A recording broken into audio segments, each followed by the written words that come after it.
Kumbukizi ya hayati Mwalimu Julius Kambarage Nyerere, mwanga usiofifia.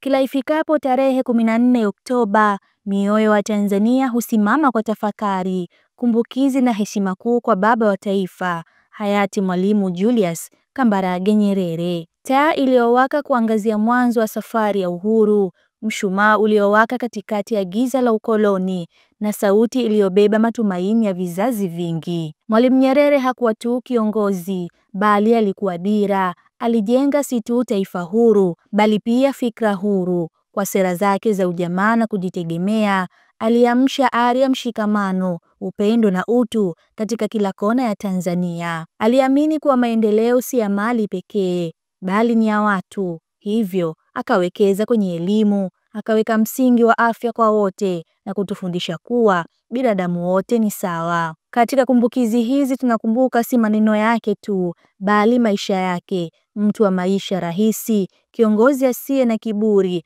aliyethamini utu kuliko vyeo.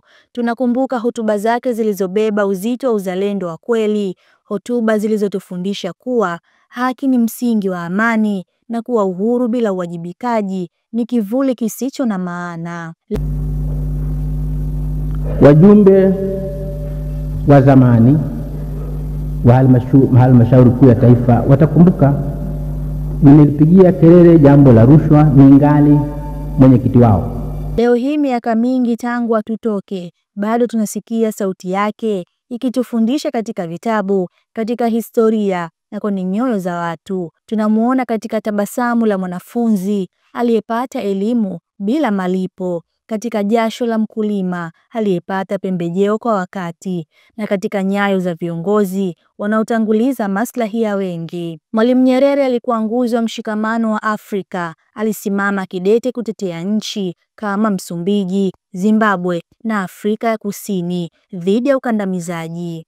Alitoa kila alichokuwa nacho, si kwa faida ya Tanzania pekee, bali kwa Afrika nzima. Leo dunia inamtambua kama shujaa wa bara hili, na Watanzania tunamkumbuka kama mzazi wa taifa, mlezi wa utu na mlinzi wa maadili. Katika kumbukizi hizi tunasema, asante baba wa taifa, ulipanda mbegu, tumeota, ulipigana kwa kalamu na dhamira, tumejifunza, ulitufundisha kubeba nchi yetu, na mapenzi hayo yataishi milele. Pumzika kwa amani Mwalimu, taifa lako halitakusahau. Hakika kumbukizi za Mwalimu Nyerere si tukio la kawaida, bali ni mwendelezo wa mazungumzo ya kizazi na kizazi kuhusu maana ya uzalendo wa kweli. Ni fursa ya kuangalia nyuma kwa heshima na mbele kwa matumaini, tukijifunza kutokana na misingi aliyosimamia: haki, usawa, maadili na utu wa mwanadamu.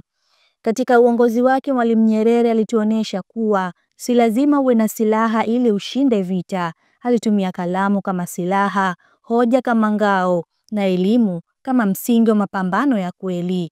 Alisisitiza kuwa elimu ni ukombozi, si kwa kupata ajira pekee, bali kwa kumfanya mtu aweze kufikiri, kupima na kufanya maamuzi sahihi kwa ajili ya jamii yake. Leo tunapoendelea kusikia mijadala maendeleo, bajeti, sera na mipango ya taifa, jina lake linaibuka kila mara kama mfano wa uongozi wa maadili. Tunaona viongozi wengi wakijitahidi kurudi kwenye misingi ya utumishi wa umma, tukikumbushwa kuwa kiongozi ni mtumishi, si mtawala. Watanzania wa leo wana jukumu la kuendeleza maono ya Mwalimu Nyerere. Vijana hasa wanapaswa kutambua kuwa wao ndio warithi wa ndoto zake, kwa kufanya kazi kwa bidii, kwa kuishi kwa maadili na kwa kulinda rasilimali zetu. Na kwa kudumisha umoja wa kitaifa, tunakuwa sehemu ya kuendeleza urithi wa Mwalimu Nyerere. Kwa sababu hiyo, kumbukizi hii isiwe tu siku ya kutafakari yaliyopita, bali iwe pia wito wa kuchukua hatua leo